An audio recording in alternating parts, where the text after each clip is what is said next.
Good morning, students. Welcome to Everest Coaching Institute Phagwara. We आज हम कोल and petroleum के बारे में बात करेंगे. साइंस की हमारी कॉन्टिन्यूड सीरीज़ है क्लास 8 के लिए. ठीक है. Coal and petroleum. Coal and petroleum normally दो तरह के फॉसिल फ्यूल्स हैं. हम बात करेंगे फॉसिल फ्यूल क्या है, जो हमें धरती से मिलते हैं, जिनसे हम एनर्जी लेते हैं. कोई भी फॉर्म ऑफ एनर्जी होती है. फ्यूल कोई भी फॉर्म का होता है जिसके दो करेक्टरिस्टिक होते हैं कि ये इजीली अवेलेबल हो और इसकी कॉस्ट बहुत कम हो. ओके.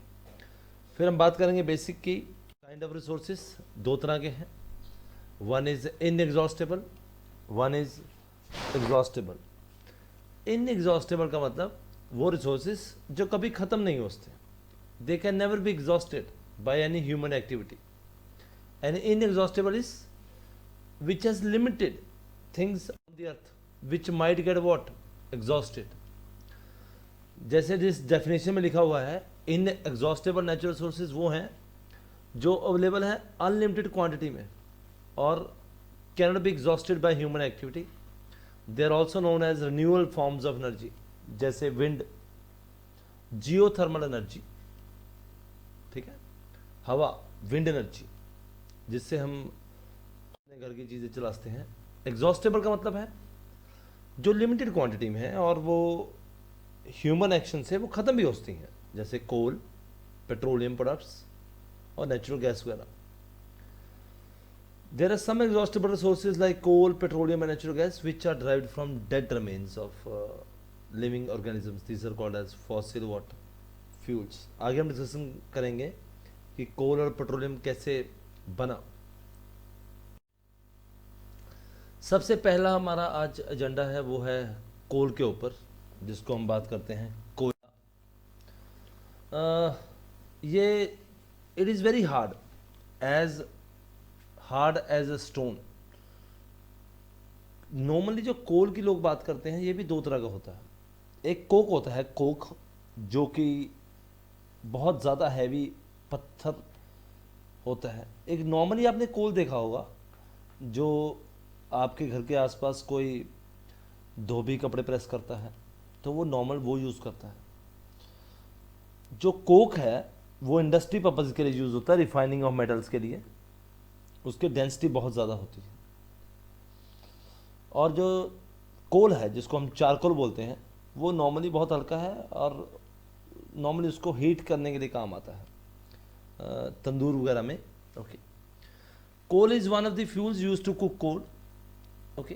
पहले रेलवे इंजन चलाए जाते थे इससे.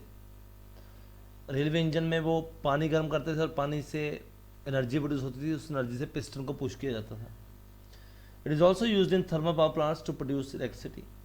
कोल is also use in some what industries. Story of coal की बात करते हैं.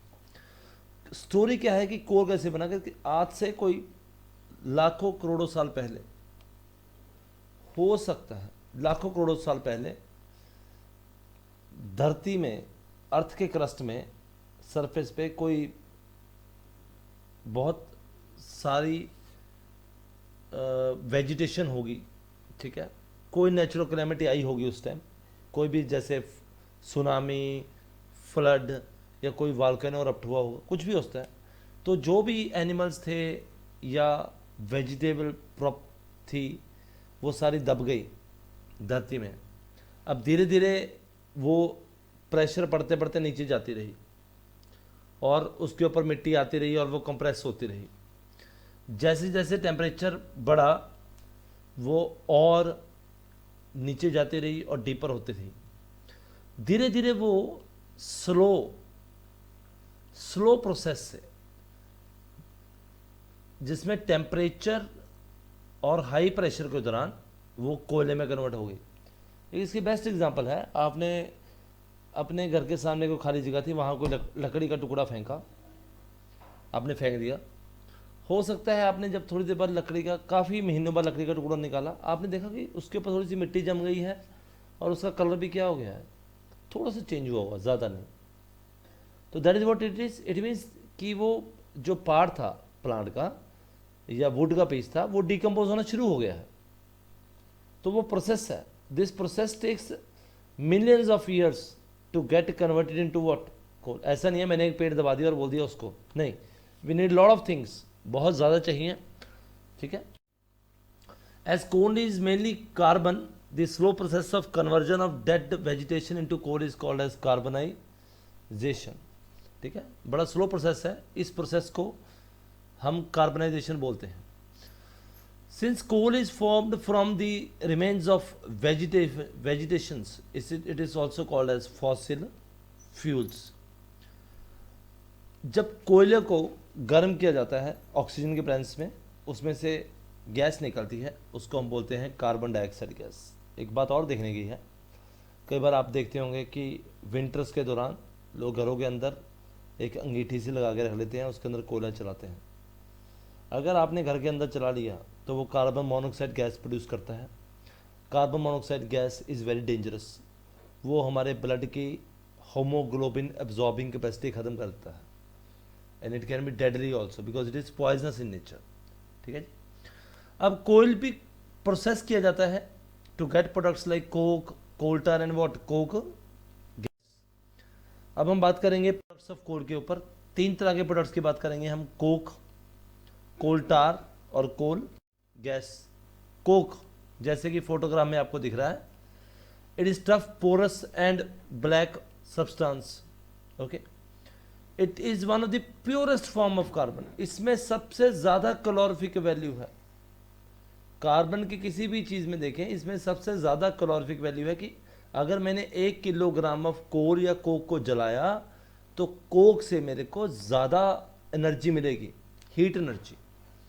It is use in manufacturing of steel and in the extraction of many what metals. जैसे मैंने आपको बताया है, आपके घर के आसपास कोई लोहा को कन्वर्ट करने की या मेल्टिंग की फर्नेस होगी, वहाँ ये काम आता है। Coal tar, coal tar is actually a black thick liquid with an very unpleasant smell. It is a mixture of more than 200 substances. Products जो ये यूज़ होता है वो नॉर्मली यूज़ किया जाता है बहुत ज़्यादा वैरायटी में।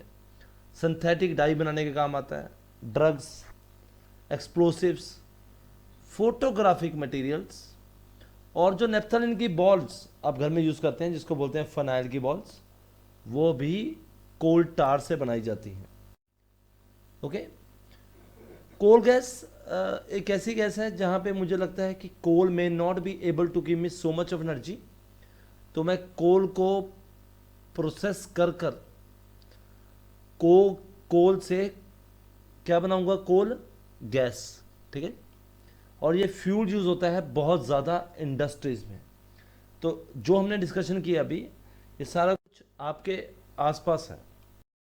और भी पॉइंट था कि हमें सस्टेनेबल रिसोर्सेज की तरफ जाना चाहिए, जैसे सोलर, विंड, जियोथर्मल, जो हमारे एनवायरनमेंट को क्लीन कर रखें, ठीक है जी। पेट्रोलियम, जो आप अपने आसपास गाड़ियाँ, scooter, motorcycle, car, truck, CNG, LPG, kerosene oil, diesel, petrol के बारे में जो बातें सुनते हैं, आज हम उसके बारे में डिस्कशन करेंगे। पेट्रोलियम प्रोडक्ट्स में सबसे इम्पॉर्टेंट है हमारे लिए पेट्रोल, ठीक है, which is use as a fuel in many motorcycles and what cars. But heavy transport जो व्हीकल्स हैं वो डीजल पे चलते हैं, और पेट्रोल एंड डीजल, हम पेट्रोलियम जिससे क्रूड ऑयल बोलते हैं, क्रूड ऑयल से एक्सट्रैक्ट करते हैं, उस प्रोसेस का नाम है fractional distillation process. Petroleum is a product that is derived from natural sources and it is a combination of 2 words, petra and oleum, which means it is a rock oil. Petroleum, the formation is just like formation of coal, but here it is actually more together in sea when the organisms died and their bodies settled at the bottom of the sea and got covered with sand and what, clay. With the passage of years and millions of years, with high temperature and pressure, they got converted into petroleum and what natural gas. Refining of petroleum रहेगा। Petroleum जो product हम निकालते हैं वो एक black से colour का अलग अलग कॉन्स्टिट्यूएंट्स का एक मिक्सचर होता है, और उस कॉन्स्टिट्यूएंट्स में बहुत कुछ होते हैं, कुछ पेट्रोल, कुछ डीजल, कुछ लुब्रिकेटिंग ऑयल और कुछ वैक्स भी, और इसके अलावा केरोसिन ऑयल भी इसी में से होता है। इस प्रोसेस को हम रिफाइनिंग बोलते हैं। ये जो हमारी पिक्चर है ये एक फ्रैक्शनल डिस्टिलेशन प्रोसेस है। फ्रैक्शनल डिस्टिलेशन प्रोसेस का मतलब क्या है कि लेफ्ट हैंड साइड से एक क्रूड ऑयल पुश किया जाता है और वहाँ पे क्रूड ऑयल को टेम्परेचर से हीट किया जाता है। अब जैसे ही हीटेड ऑयल यहाँ जाएगा, जैसे जैसे ऊपर जाएगा, ठीक है, वैसे वैसे उनका जो बर्निंग टेम्परेचर है वो कम होता रहेगा। जैसे सबसे ज़्यादा जो हाई टेम्परेचर बर्न होता है वो बिटुमन है। बिटुमन का मतलब आप समझते हैं, जिससे हम रोड्स बनाते हैं, जिसको हम पंजाबी में लुक बोलते हैं। फिर लुब्रिकेटिंग ऑयल्स है। तभी अब देखिए गवर्नमेंट बोलती है कि the cost of extraction of the diesel and naphtha is very high. पर गैस और पेट्रोलियम गैस जो उससे निकलती है उसका इग्निशन टेम्परेचर बहुत ज़्यादा होता है। इग्निशन टेम्परेचर होता है, जब मैंने माचिस की एक तीली लेकर उसको आग लगाई तो आप देखेंगे गैस को एकदम आग लगती है, पेट्रोल को भी लगती है, पर डीजल और कैरोसिन को आग लगने में टाइम लगता है। अगर किसी घर में स्टोव हो या किसी ने चलता देखा हो तो वो आग लगा के नीचे स्टोव के साथ एक माचिस भी रखते थे, क्योंकि उसको थोड़ा सा गर्म करना पड़ता था। पहले की डीजल गाड़ियाँ भी ऐसी आती थी कि डीजल स्टार्ट करके थोड़ी देर उसको चला के रखना पड़ता था। कहते कार का जो टेम्परेचर है वो इंजन का बढ़ जाएगा और फिर गाड़ी की आवाज़ ख़त्म हो जाएगी, वो ऐसे था। तो ये आपकी अंडरस्टैंडिंग है। अब यूजेज ऑफ प्रोडक्ट्स में हमने वेरियस जो फॉर्म्स उससे एक्सट्रैक्ट किया उसके बारे में। एलपीजी, जिसको हम हमारे घर में बोलते हैं लिक्विफाइड पेट्रोलियम गैस, ये फ्यूल यूज़ होता है होम में और इंडस्ट्रीज़ में। Petrol is used as an mode of transport in motor aviation and as solvent for dry cleaning. Okay, तो आप कभी ड्राई क्लीनिंग करवा के लाते कपड़े, आपको लगता होता तो उसमें से पेट्रोल की थोड़ी सी एसेंस आती है। Kerosene, fuel for stove lamps and jet aircrafts. Diesel is a fuel used for movement of heavy motor vehicles and electric generators. Lubricating oil for lubrication of parts. Paraffin wax, जिससे हम Vaseline, जो brand Vaseline ही आता है, और candles बनती हैं। और bitumen used for plants and making of what. फिर आ गया सब गैस। नेचुरल गैस, जिसके हम बात करते हैं कंप्रेस्ड नेचुरल गैस, ठीक है, सीएनजी एक फॉर्म है जिसमें हम आजकल देखते हैं कि व्हीकल्स इस फॉर्म में आ गए हैं, क्योंकि जो इस बर्निंग के बाद गैसेस निकलती हैं वो एनवायरनमेंट को डिग्रेड नहीं करती। और नॉर्मली ये नेचुरल गैस फर्टिलाइज़र बनाने के भी काम आती है। It is easy to transport through the pipes. Okay, it is stored in high pressure as a compressed natural gas. CNG is also used for power generation. It is also called as green fuel. आपने देखा होगा कुछ CNG या LPG गाड़ी के कारों के ऊपर एक ग्रीन कलर का निशान लगा होता है, नॉन पोल्यूटिंग व्हीकल, ठीक है। वो इस CNG के कारण भी होता है, या जब कोई नई गाड़ी निकाल के लाते हैं उसके कारण भी होता है, ठीक है जी। इंडिया में ये त्रिपुरा, राजस्थान, महाराष्ट्र और केजी और त्रिपुरा बेसन में जो लेकर ये एक एग्जॉस्टेबल रिसोर्सेज हैं जो आज नहीं तो कल ख़त्म हो जाएंगी।